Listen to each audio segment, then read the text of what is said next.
शान्तिः शान्तिः।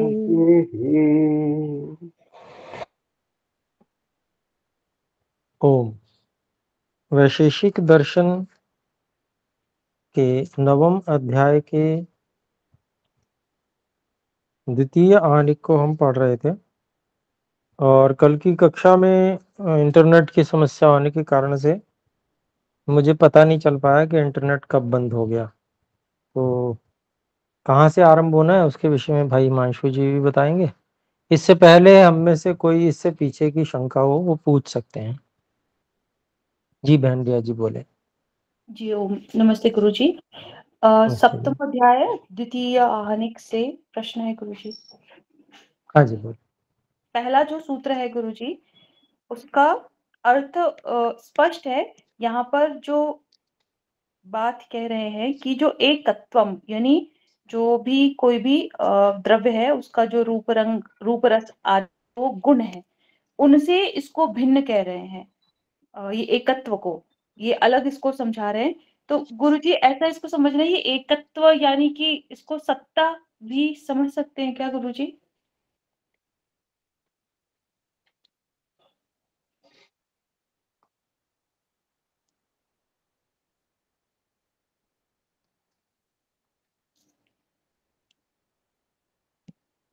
जी इसमें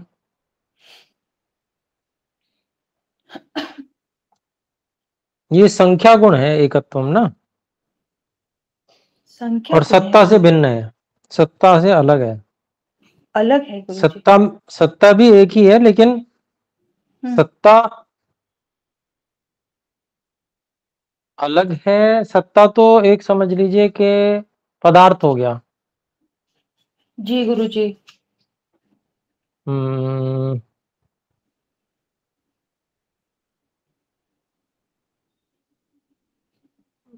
जैसे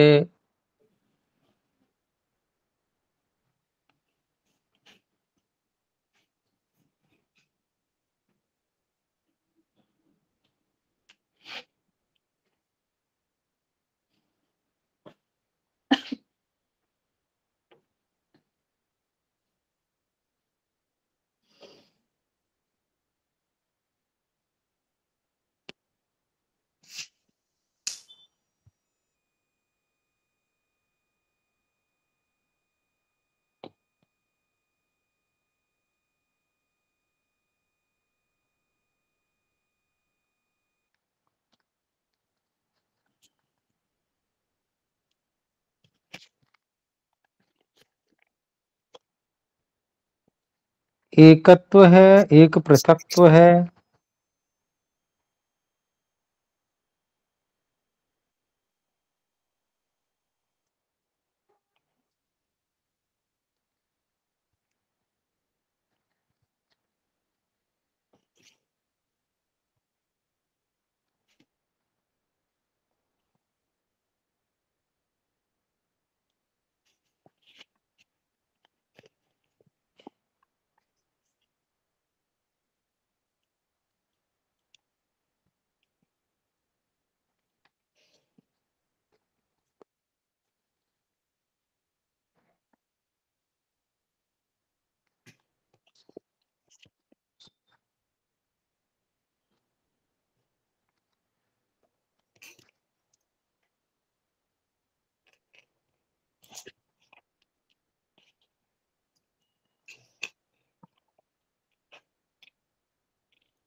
देखिए संख्या गुण है ये, है ना। जी गुरुजी।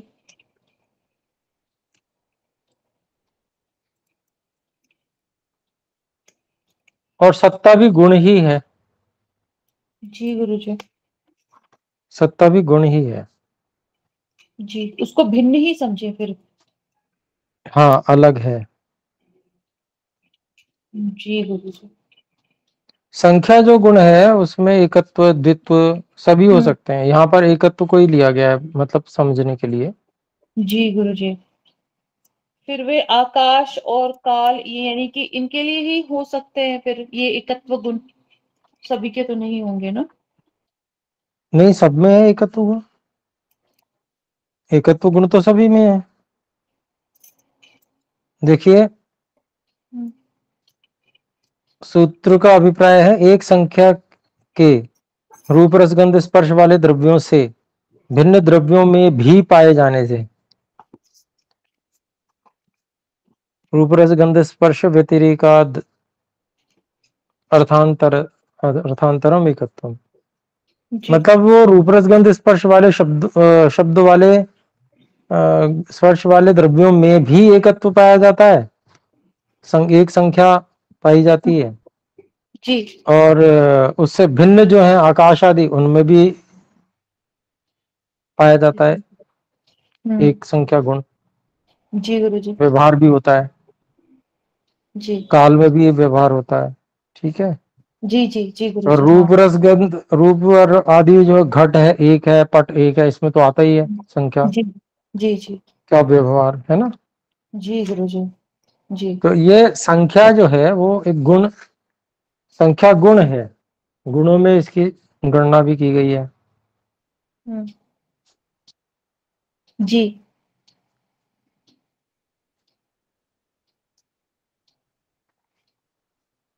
यदि जहाँ रूप रस गंध ये गुण वाले द्रव्यों में भी यह होगा, और इनके बिना वाले जैसे आकाश इत्यादि उनमें भी एकत्व गुण होगा। उनमें भी है एक संख्या।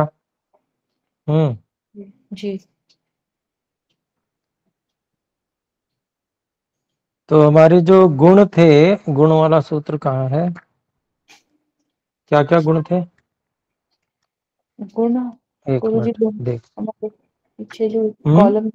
कॉलम दे रखी है गुरु जी, प्रथम अध्याय के बाद, प्रथम महानिक के बाद गुण प्रकरण दे रखा है। हाँ हाँ हाँ।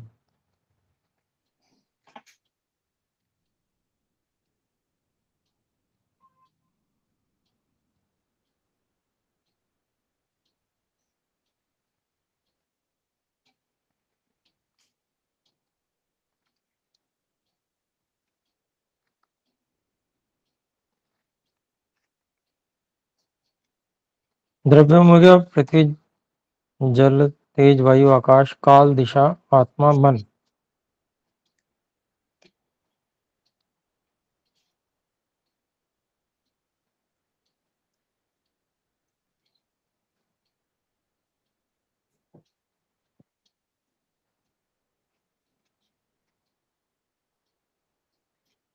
रूप रसगंध स्पर्श शब्द संख्या परिमाण पृथक संयोग विभाग परत्व परत्व गुरुत्व ध्रुवत्व स्नेह संस्कार वृद्धि प्रयत्न सुख दुख इच्छा द्वेष धर्म अधर्म, जी 24 गुण है ये। जी गुरु जी।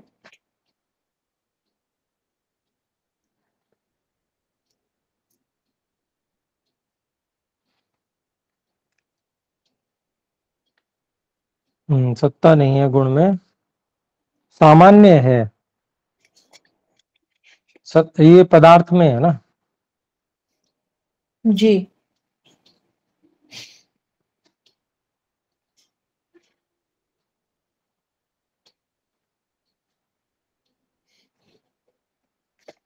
6 पदार्थ जो हैं, द्रव्य गुण कर्म सामान्य विशेष समवाय।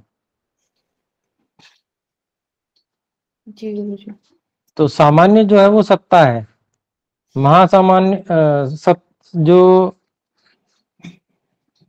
सत्ता जो है महासामान्य है, मतलब जो सब में एक जैसा ही है, जी तो गुरु जी। सामान्य के अंतर्गत आएगा। ठीक है। जी और तो वो अलग हो गया, और वो सामान्य महासामान्य पदार्थ हो गया, है ना।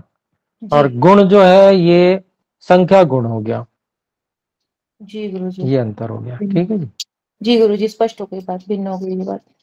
गुरु जी, एक एक शंका यह और थी कि जैसे दूसरे सूत्र में पृथक्त्वम को कहा, तो जैसे रूप रंग रस इत्यादि के आधार पर ही ये पृथक है ना, तो इसको अलग से मतलब क्यों कह रहे हैं गुरु जी, पृथक्त्व को गुण क्यों अलग से कह रहे हैं, ये एक बार स्पष्ट कर दीजिए।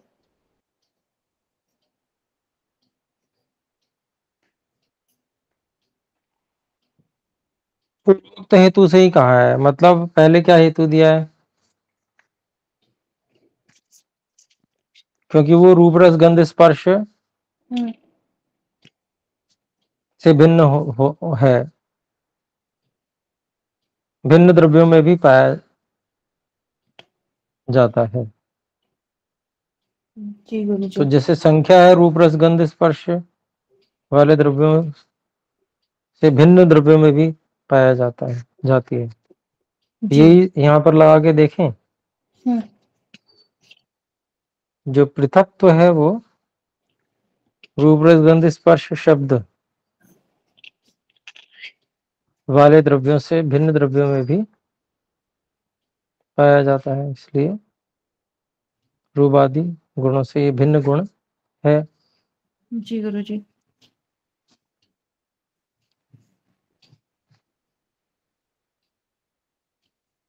तो ये जो पृथक हम देख रहे हैं गुरु जी, वो गुणों के आधार पर ही देख रहे हैं, ऐसा समझना है गुरु जी।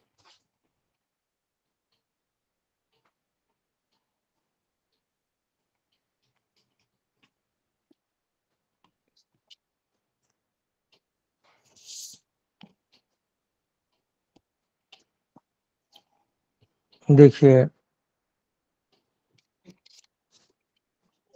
अलग होना, पृथक्त्व, ये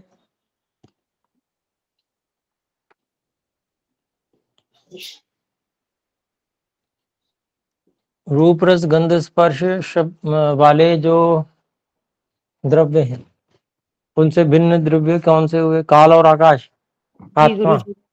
जी गुरु जी। मन। चलिए, काल और आकाश में देखना कठिन है, आत्मा में देख सकते हैं, हम स्वयं है ना, इसलिए जी गुरु जी। हम स्वयं को एक दूसरे से अलग, पृथक अनुभव करते हैं या नहीं? जी गुरु जी। करते हैं ना। जी।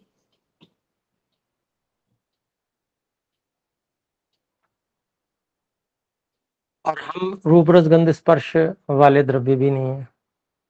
जी गुरु जी।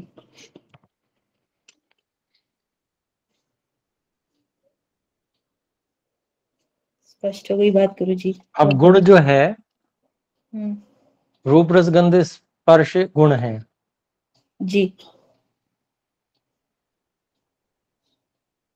तो ये गुण रूप रस गंध स्पर्श वाले द्रव्यों में ही मिलेंगे, जी। जिनमें है ही नहीं ये गुण, उनमें कैसे मिल जाएंगे? जी गुरु जी। आकाश, काल, आत्मा, इनमें रूप रस गंध स्पर्श शब्द हैं ही नहीं, तो मिलेंगे कैसे? जी गुरु जी। लेकिन पृथक्त्व का, हम अलग हैं, अपना ये गुण, हम अलग हैं, इसका हम अनुभव कर रहे हैं, जी अपने गुरु गुण जी। का। जी। तो उसी हेतु से पृथक्त्व भी गुण हो गया, अलग गुण। जी गुरु जी। ठीक है, बहुत बढ़िया उदाहरण से स्पष्ट हुआ गुरु जी, बहुत बहुत धन्यवाद। स्पष्ट हो गई बात बिल्कुल। जी धन्यवाद। और कोई भी? जी गुरु जी, मेरी बस। तो शंका है गुरु जी, और अभी सुना था वो वीडियो, सुना था गुरु जी, आपकी ध्वनि 9वें अध्याय के द्वितीय आहनिक के दूसरे सूत्र पे, जो 1 2 3 4, ये जो चौथी पंक्ति है ना गुरु जी, प्रतिज्ञा हेतु हेतु उदाहरणोपनयनी, इतनी आई गुरु जी संस्कृत तक, इसके बाद नहीं आई है। जी जी।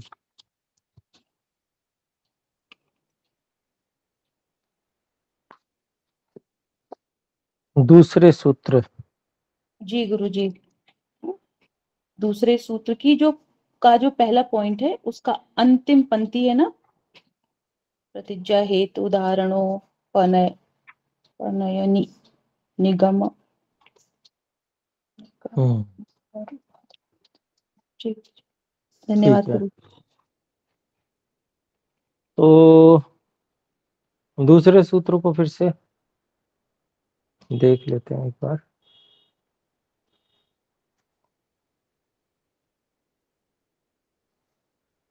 पहला सूत्र था अस्येदम कार्यम कारणम संयोगी विरोधी समवायी चेति लैंगिकम।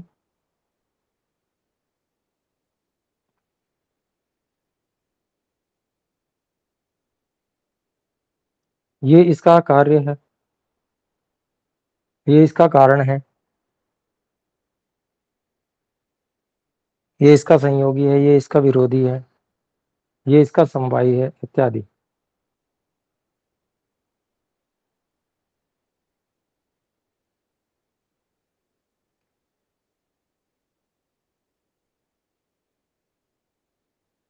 तो ये है जो वो कार्य है, तो प्रत्यक्ष है।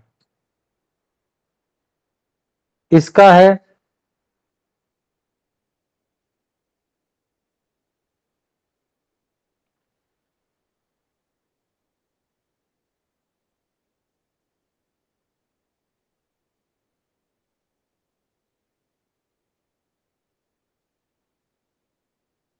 तो जो प्रत्यक्ष है वो लिंग है, पहचान है उसकी, जो प्रत्यक्ष नहीं है। तो कार्य दिख रहा है तो कह रहे हैं ये कार्य है उस कारण का।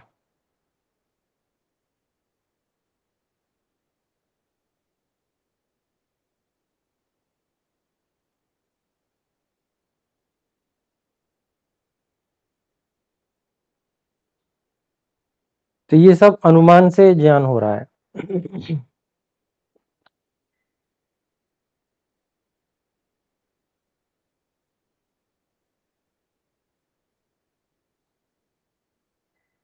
तो यहाँ पर अनुमान से जो ज्ञान हो रहा है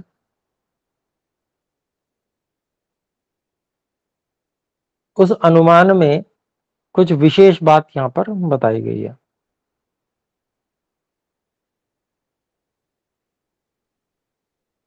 तो दूसरा सूत्र है अस्येदम कार्यं कारण संबंधश्चावयवाद भवति।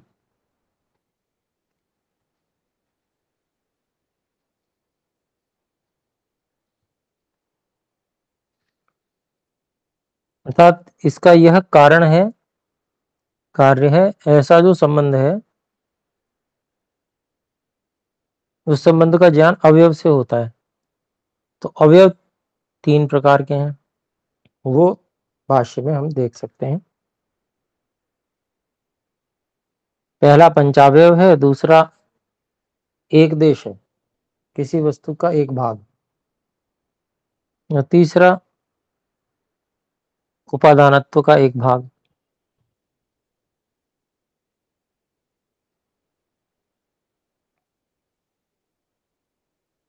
तो देख लेते हैं, आइए इसको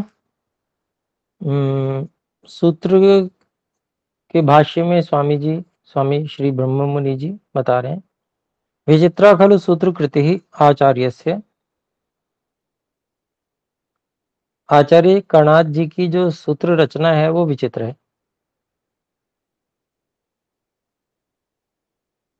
तत्र अर्थस्य त्रैविध्यम भासते। तो उसमें जो है अर्थ की 3 प्रकार का होनापन प्रकट हो रहा है, समझ में आ रहा है, प्रतीत हो रहा है। पहला करते हैं अस्य इदम कार्यम कारणम संबंध च अवयवाद भवति। इसको खोलते हैं। पूर्व सूत्रे अस्य इदम यल लैंगिकम ज्ञानम कार्य कारण संयोगी विरोधी समवायी द्रव्यम आश्रितम उक्तम। पूर्व सूत्र में यह इसका जो लैंगिक ज्ञान है, लिंग से होने वाला ज्ञान, कार्य कारण संयोगी विरोधी समवायी, ये सब जो कहा गया द्रव्य आश्रितम उक्तम, द्रव्य के आश्रित है ऐसा वहां पर बताया गया। तत्र खलु कार्य कारण संबंधो, तत्र खलु कार्य कारण संबंधो लिंग लिंगी संबंधोनुसंधेयो। उनमें जो कार्य कारण संबंध है वो लिंग और लिंगी संबंध एक ही बात है, कार्य कारण संबंध, लिंग लिंगी संबंध, उसका अनुसंधान करना चाहिए, उसको समझना चाहिए। किससे? अवयवात, अवयव से। तो वो अवयव क्या है, उसको कह रहे हैं तंत्रांतर प्रसिद्धात। जो इससे समान तंत्र अर्थात न्याय दर्शन है, समान शास्त्र, उसमें प्रसिद्ध होने से। उसमें क्या प्रसिद्ध है? तो पंचावयव गणात। तो वहां पर अवयव से जो कार्य कारण संबंध है उसको जानना है, तो वो पंचावयव गण से कार्य कारण संबंध या लिंग लिंगी संबंध समझ में आता है। और वो पांच अवयव क्या हैं? उस पंचावयव गण में 5 अवयव क्या हैं? प्रतिज्ञा पहला, दूसरा हेतु, तीसरा उदाहरण, चौथा उपनय, पांचवा निगमन। तो इन 5 रूपों वाले 5 अवयव गण से जो है वह कार्य कारण संबंध, लिंग लिंगी संबंध का ज्ञान होता है। तो एक अर्थ ही हो गया। दूसरा अर्थ कहते हैं पूर्व सूत्र लैंगिकम ज्ञानम यदुक्तम। पूर्व सूत्र में जो अनुमानिक ज्ञान कहा गया, तत्र कार्य कारण संबंध लिंग लिंगी संबंध योजनीय है। तो उसमें कार्य कारण संबंध, लिंग लिंगी संबंध जो है वह लगा लेना चाहिए। कैसे? अवयवाद, अवयव से वो लिंग लिंगी संबंध समझना चाहिए। अवयव को खोलते हैं एक देशात, अर्थात वस्तु के एक देश से वो कार्य कारण संबंध समझ लेना चाहिए। तो अवयवात एक देशात लिंगात, अर्थात लिंग से भवती होता है। नोचे तत्र प्रात्यक्षिकम एवं ज्ञानम स्यात्। अन्यथा वहां प्रत्यक्ष ही केवल जो ज्ञान है वो होवे। लेकिन केवल प्रत्यक्ष नहीं होता, व्यक्ति अनुमान भी करता है। सामने जो दिख रहा है उससे अनुमान करता है, उससे जुड़ी हुई चीजों का जो पहले देखी हैं साथ में।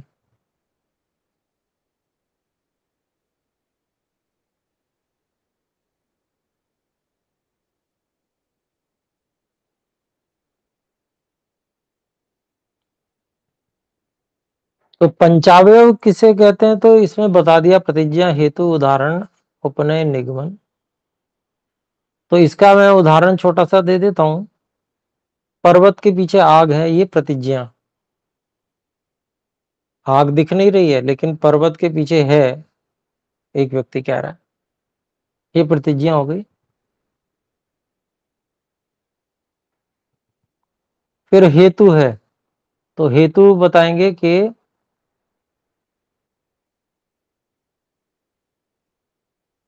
पर्वत पर धुआं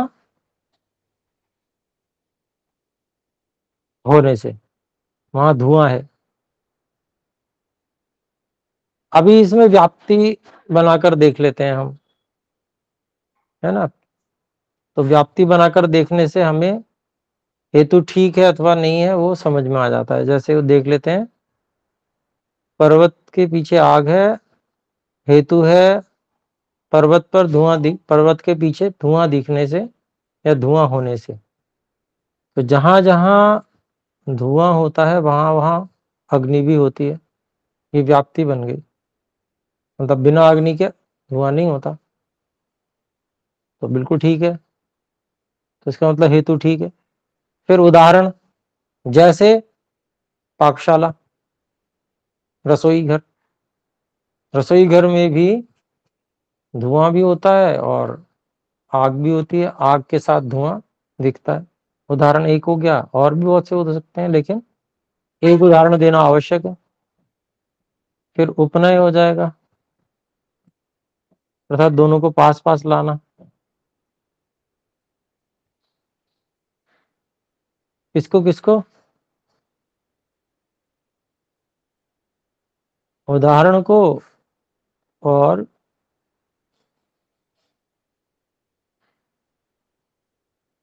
प्रतिज्ञा को। जैसा जैसा रसोई घर में, अर्थात जैसे रसोई में अग्नि और धुएं को साथ साथ देखा था, ऐसा ही पर्वत पे भी धुआं है, तो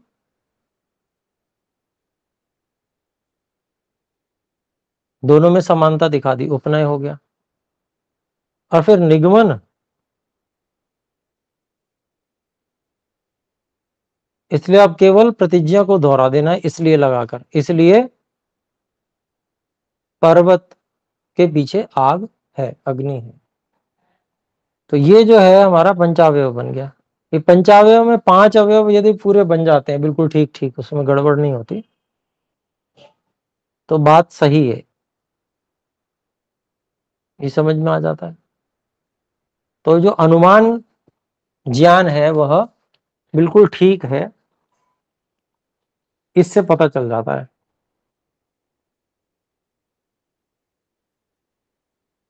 तो ये कार्य कारण संबंध का सही सही ज्ञान किससे होता है? तो अवयवात, पंचावयव से होता है। पंचावयव जो न्याय दर्शन में बताया गया। दूसरे सूत्र में कहते हैं पूर्व सूत्र लैंगिकम ज्ञान विदुक्तम तत्र कार्य कारण संबंधो, ये हम पढ़ चुके हैं। हाँ, तो इसमें जो उदाहरण है वो भी ये भी ले सकते हैं हम।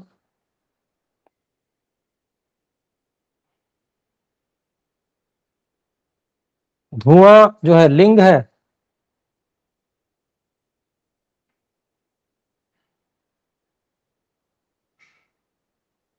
अगर हम रसोई में हमने देखा कि धुआं और अग्नि साथ साथ है, तो अग्नि और धुआं एक साथ है तो वो एक देश हो गया।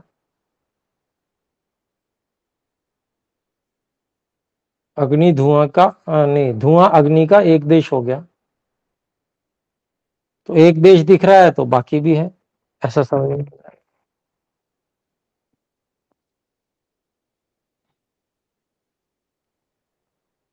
और भी उदाहरण दे सकते हैं।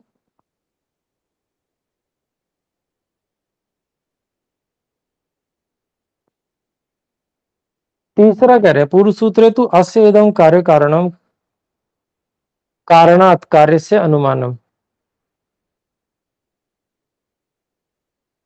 पूर्व सूत्र में तो अस्य इसका यह कार्य है, यह इसका कारण है।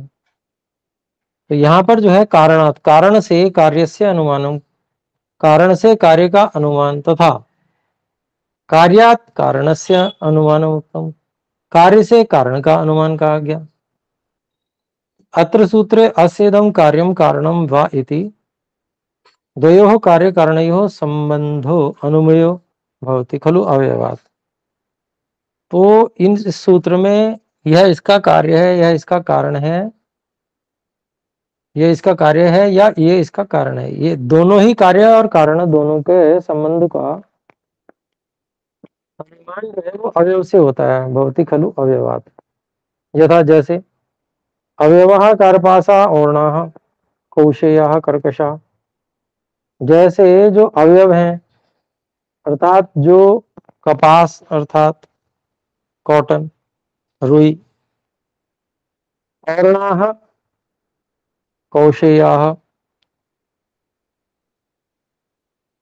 और्णाः जो ऊन के अंश हैं वो और्णाः हो गए, ऊन से बने हुए। कौशेयाः जो कुश से बने हुए हैं। तो इनमें अलग अलग गुण होते हैं। क्या क्या गुण होते हैं?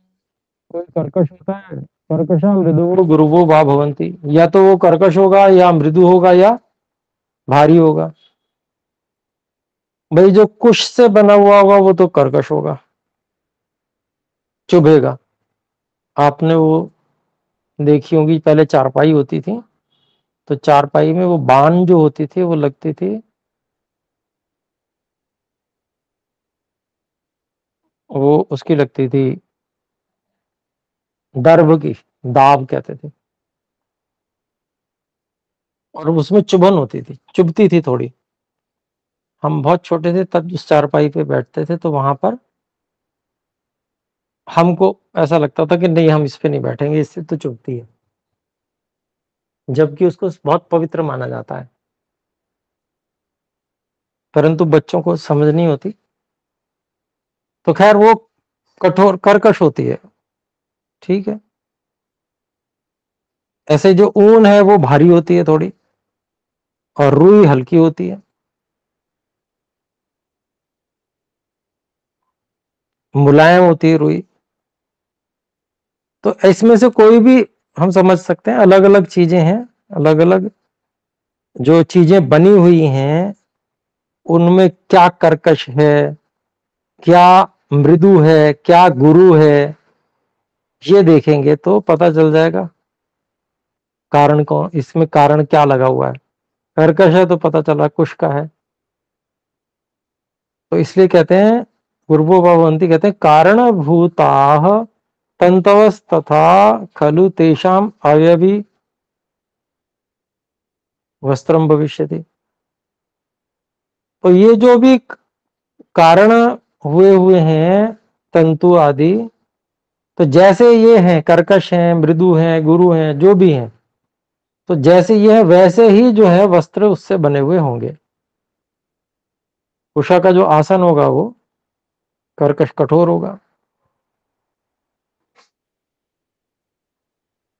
तो तथा खलु तेषाम अवयवी वस्त्रम भविष्यति, वैसा ही उनका जो अवयवी वस्त्र होगा। कर्कशम मृदु गुरु लघु उष्णम व इति अनुमेय, मतलब जैसा कारण होगा वैसे ही उनका अवयवी कार्य बन के तैयार होगा, या तो कर्कश होगा, या मृदु होगा, या गुरु होगा, या लघु हल्का होगा, या उष्ण होगा, गर्म होगा, उनके जैसा। तो ऐसा समझ लेना चाहिए कि भाई वस्त्र इनसे ऐसा ही बन के तैयार होगा। यहां कारण देखकर कार्य कैसा बनेगा उसका अनुमान किया जा रहा है, और वास्तव में वैसे ही होगा। कुशा से जो है वो मृदु तो बन नहीं पाएगा वस्त्र, ऐसे ही ऊन से ठंडा नहीं बन पाएगा।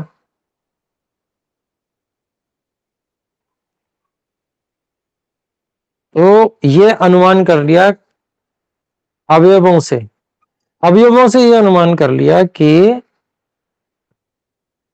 अवयवी कैसा बनेगा, अवयवों को देख के ही अनुमान कर लिया, बस ये यहां पर बता रहे हैं। यथा खलु दृश्यते अवयवी वस्त्रम गुरु लघु उष्णम कर्कशम मृदु वा तथा तद अवयवः कारणभूतः कार्पासा और्णाकौशेया वा सन्ति इति अनुमातव्यम।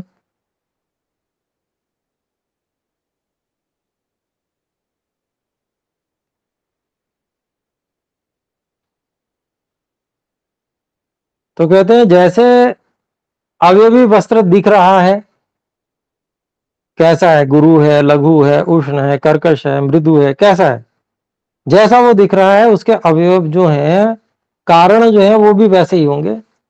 कपास का है, ऊन का है, कुश का है, जिसका है वो पता चलेगा कि भाई हाँ इसमें ये लगी हुई चीज है, तो इससे अनुमान होगा। तो दोनों प्रकार से अनुमान होगा। शंकर मिश्र जय नारायणाभ्याम सूत्रम अन्यथा व्याख्यातम, स्वामी जी ने सब जगह कहा है कि भाई शंकर मिश्र जी ने और जय नारायण जी ने इस सूत्र को ठीक व्याख्यान नहीं किया।